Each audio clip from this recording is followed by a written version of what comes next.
કિંજલબેન ચા મળશે? હા હા કેમ નહીં, 1 મિનિટ. હા ગુલાબ, 1 કપ ચા આપને. લ્યો. સોરી, અત્યારે તમારે આ પેપર કપથી ચલાવવું પડશે. અરે કિંજલબેન, ચા મહત્વની છે, કપ નહીં. અને તમારી દુકાન ચાલુ થઈ ગઈ ને એટલે અમારો રોજનો ચા પીવાનો પ્રોબ્લેમ સોલ્વ થઈ ગયો. કરેક્ટ ભાઈ, તમે એકદમ સાચું બોલી રહ્યા છો. બાકી સાડી સાહેબા, એક વાત કહો મને, આ દુકાને તાળું છે તેમ છતાં દુકાન અહીંયા ચાલુ છે. સુપર આઈડિયા કોનો હતો, આ તારો કે પછી ઉત્કર્ષનો? ના ના રૂપેશભાઈ, આ આઈડિયા તો સુશાંતભાઈનો છે. સુશાંત એ અહીંયા શું કરે છે? ચોક્કસ એના ચીકણા સ્વભાવને કારણે યુએસ વાળાએ પણ એને કાઢી મૂક્યો હશે. ખબર નહીં જીજુ. તો ખબર રાખતી પણ નહીં કિંજલ. બાકી તારા સ્વભાવ મુજબ ભલે ને આવતો બિચારો બેસતો, એવું બધું કહીને એન્ટરટેન કરવાની જરૂર નથી એને. અને હા, વાતમાં હું એક વસ્તુ તો ભૂલી જ ગયો. હાલે, સાચવીને મૂકી દેજે. આમાં શું છે જીજુ? તારી એક પ્રોબ્લેમનું સોલ્યુશન છે કિંજલ. મારા ફ્રેન્ડ પાસેથી ઉધાર લઈને આવ્યો છું. 3 લાખ રૂપિયા છે. પેલા કાંતિભાઈને ફોન કરીને અહીંયા બોલાવી દે અને આ પૈસા એમને આપી દે એટલે એ લોકોની સાઈડનો હિસાબ ક્લિયર થઈ જાય, સમજી? ના જીજુ, આ પૈસાની હવે કોઈ જરૂર નથી. કેમ? દુકાન અને પૈસા હજુ પણ સરકાર પાસે જ છે ને? હા, પણ ગઈકાલે સુશાંતે મને એની બેંકમાંથી લોન અપાવી છે અને એ પૈસા મેં વીસી વાળા કાંતિભાઈને આપી પણ દીધા. અરે પણ સુશાંતનો ઉપકાર લેવાની શું જરૂર હતી? હું હતો ને. કે પછી તું પણ સેજલની જેમ મને નકામો ગણે છે? ના જીજુ, એવું નથી. એવું નથી તો આ પૈસા રાખ તારી પાસે ને હમણાં એ બેંકમાં જઈને લોન ભરી દે. જા. અરે આપણો હિસાબ પછી શાંતિથી સમજી લઈશું. ના જીજુ, મારે કારણે તમે કોઈની સામે હાથ લંબાવો એ મને નહીં ગમે. અને આ પ્રોબ્લેમ મારી અને માસુક અંકલ વચ્ચેની છે, તો અમે બંને ફોડી લઈશું. તમે રહેવા દો અને તમે આ પૈસા તમારા ફ્રેન્ડને પાછા આપી દો. મારું મન નથી માનતું ને મારી વાત માન.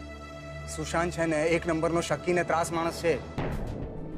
એવું અમને પણ પેલા લાગતું હતું રૂપેશભાઈ, પણ તમે સુશાંતભાઈને મળીને જો, એ એકદમ બદલાઈ ગયા છે. જો ગુલાબ, કૂતરાની પૂંછડી વાંકી એ વાંકી, એ પછી કોઈ દિવસ સીધી ના થાય. તોય રૂપેશ જીજુ, હું આ પૈસા નહીં લઈ શકું. ઠીક છે, પણ હા, આગળથી સુશાંતની કોઈ પણ મદદ લેવાની જરૂર નથી. તને કંઈ પણ જરૂર પડે ને તો મને કહેજે, ઓકે? સોરી. ચાલ, હું નીકળું છું.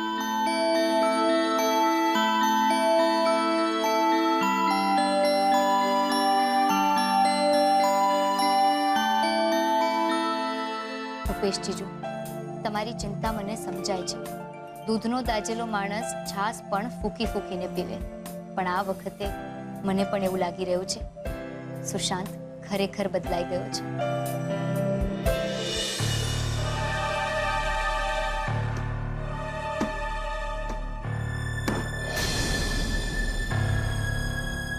શું છે કે જાગરણની રાતે જે પણ કાંઈ થયું એના પછી ઓબ્વિયસલી તું થોડો અપસેટ તો રહેવાનો છે. તારી જગ્યા પર બીજો કોઈ છોકરો હોય ને, જેના ચહેરા પર નહીં પણ એના સ્વાભિમાન પર કોઈ છોકરીએ જ્યુસ ફેંક્યું હોય તો રાતે ઊંઘ કેવી રીતે આવે? કે આવું કઈ થાય ને ત્યારે જીવનમાં 3 ઓપ્શન વિચારી રાખો. 1, કિંજલને ભૂલી જાઓ. બીજું, જેને તારું દિલ દુભાવ્યું છે એની સાથે પેચઅપ કરવાની કોશિશ કરી. અને ત્રીજું ને લાસ્ટ ઓપ્શન, જેણે આપણી રાતોની ઊંઘ હરામ કરી છે એનું જીવવાનું હરામ કરી.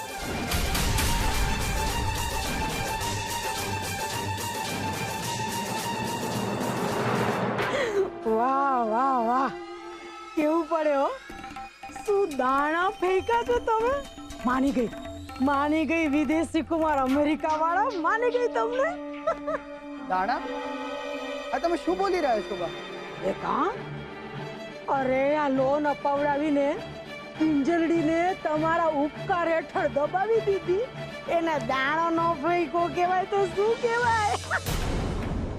હું તો કહું છું લગનની વાડી લખાવી મારો આખે આખી.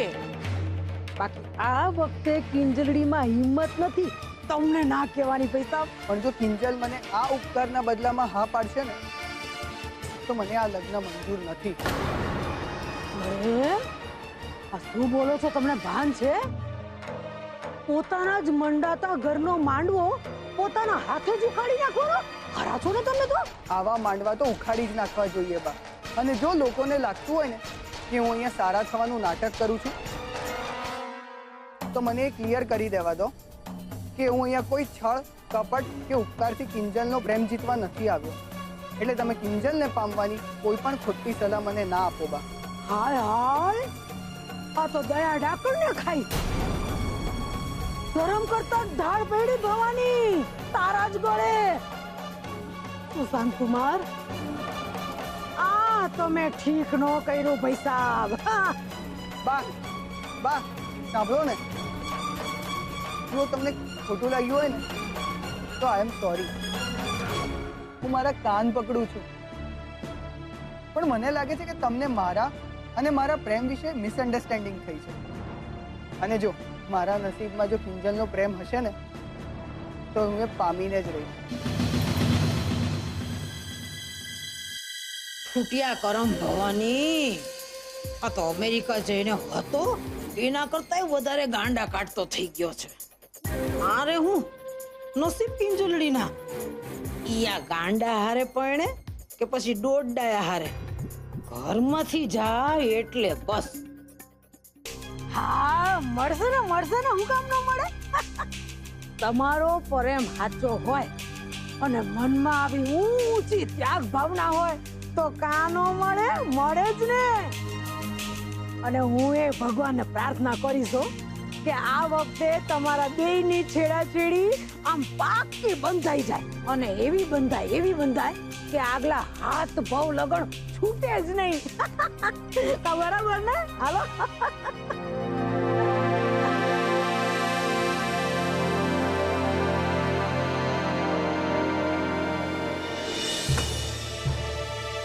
કેવી વાત કરો છો કિંજલના પપ્પા? હું કિંજલ અને સુશાંત કુમારની વાત કરી રહી છું અને તમે સેજલની ચિંતા લઈને બેસી ગયા છો. અરે મને તો એ નથી સમજાતું કે સેજલને તકલીફ શું છે. તકલીફ ભલે અત્યારે ના હોય પણ ભવિષ્યમાં થશે કે નહીં. અને મને તો લાગતું જ નથી કે માસુકભાઈએ આપણી સેજલને સ્વીકારી હોય. લો બોલો, માસુકભાઈએ સેજલને પોતાની કંપનીમાં નોકરીએ રાખ્યો, 40,000નો પગાર કરી નાખ્યો અને સેજલ માટે સ્પેશિયલ જયા પાર્વતીનું જાગરણ ગોઠવ્યું. અને હજુ એ તમને એમ લાગે છે કે માસુકભાઈના મનમાં સેજલને લઈને ઉમળકો નથી? હું આ બધું શું કારણ વગરનું બોલ્યા કરું છું? એ લોકો પૈસા વાળા છે.